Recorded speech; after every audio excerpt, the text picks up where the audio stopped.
Hey, this is Charlie from Chadwick Optical, and today we're going to take a quick tour of a pair of eyeglasses and the various measurements and how those measurements that we take in eyeglasses translate to your face and how they translate to each other. So the first thing, and one of the kind of sacred measurements in optical, one of the ones that if you ever order glasses online, you're like, hey, what's my PD? Because that's really the only one that they ask you for. So what the PD stands for is that's your pupillary distance. And that number is the distance between the centers of both your eyes. The reason we want that is because you want to center the lenses over your eyes when you're looking forward. And that helps your two eyes work together best. Now, the other thing is, and this is arguably more important but less considered, is we're going to call this the OC or PRP height. Now, if you look at my glasses as I'm looking at the camera, you can see that my eyes are not perfectly centered in the frame.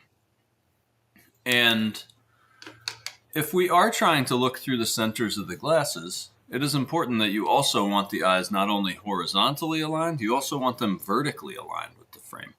Now, that becomes much more important if you have a difference in your two eyes' prescriptions. And the more pronounced that difference is, the more important that height becomes. The reason being is that as a lens moves, I'm just going to hold this up to the camera and show you. So as I move the glasses, you can kind of see how my head shifts. See how like at the end, you can kind of see my forehead and then it changes size and then moves back and forth, right? So that image shift is if your eyes are far more sensitive to vertical shift than they are to horizontal shift. So if you don't have those OC heights just right, you can experience double vision, you can experience discomfort, and so that's why I say it's arguably more important than PD, especially when you have a circumstance where your two eyes are much different. So those are those two measurements tell us where to put the lenses in the glasses, in the frame.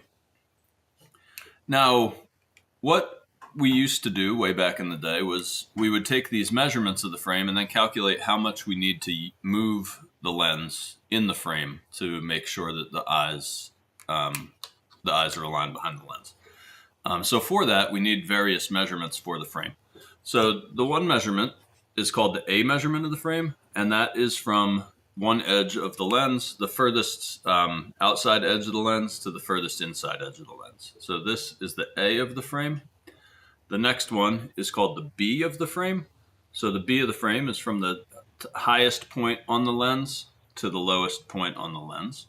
And that's called the B measurement. So you have an A measurement and a B measurement. And then the third one that this helps us the most in manufacturing lenses is called the effective diameter, or ED. So what that is if you take that A and you draw a line right down the middle, and you take that B and you draw a line right down the middle, that intersection is called the geometric center. The distance from that geometric center to the furthest point from it times 2 is called the effective diameter, meaning that's the size that we need to make a lens so that it can fit in that frame. So the ED will heavily influence how thick a lens is and how large we need to make it. Now, the other important factor is this DBL. So DBL is distance between lenses. Very clever, right? So the distance between lenses is the distance from the inside edge of this lens to the inside edge of that lens. Now, when we are making glasses, we factor in what's called the frame PD. The frame PD is the outside edge of the one lens to the inside edge of the other lens. And that is the same distance as the distance between geometric centers. So if we have the frame PD, so let's say that the frame PD is 70, so let's say this is 50 and this is 20. Now, let's say the distance between my eyes is 64. Now we know that each eye, we need to move the lens in 3 millimeters so that it's aligned over the eyeball. So that is, so that's kind of the box measurement stuff. There's some measurements that we don't normally talk about that I think as the world moves more online and the thing we're doing more with virtual try-on and that sort of thing, I think these measurements are becoming more important than they've been in the past. One is the measurement of the frame itself, because the A plus the DBL is not necessarily an indicator of how wide a frame is. So you could have a frame that's, say, a 49/21, but then if you have the temples come way out, you could adjust that frame and make that frame so it could fit an extremely large head. Or you could have a frame with larger eyes and then a compact anatomy here that would not fit a large head at all. So traditionally, those sizes have been used to determine what's a large frame and a small frame, but they're not foolproof in doing that. The other thing is your temple length. So temple length is from here to here.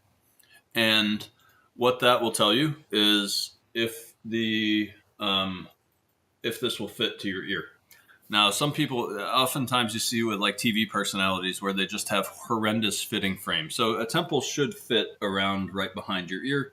You'll see on TV a lot where people maybe have large heads or just they ordered their glasses somewhere and didn't necessarily take the measurement, where the temple sits like this because it's just not long enough for their head. So that's temple length, and that's another consideration that you do want those temples to fit there. Otherwise, the glasses get horrendously uncomfortable. They put too much weight on your nose, that kind of thing. So that is, I think, every measurement that you need. The other thing that's important to consider is that oftentimes, especially if you're ordering online, you might like big glasses, and if you get them, say, with a progressive lens or something like that, it's important to remember that when we fit a progressive, normally we fit a progressive lens for the frame that is selected. So if you have a frame or your anatomy is such that the frame sits very close to your face but is very large, it's possible that when a lens is designed without the care that would be potentially taken by an optician, if the lens is just kind of randomly designed using frame measurements and heights, that we can end up making a lens that's completely useless to you because it's too close to your face and you can't actually access the part that you need to see what you need to see. So that's frame measurements, and that's what the eyeglass measurements mean.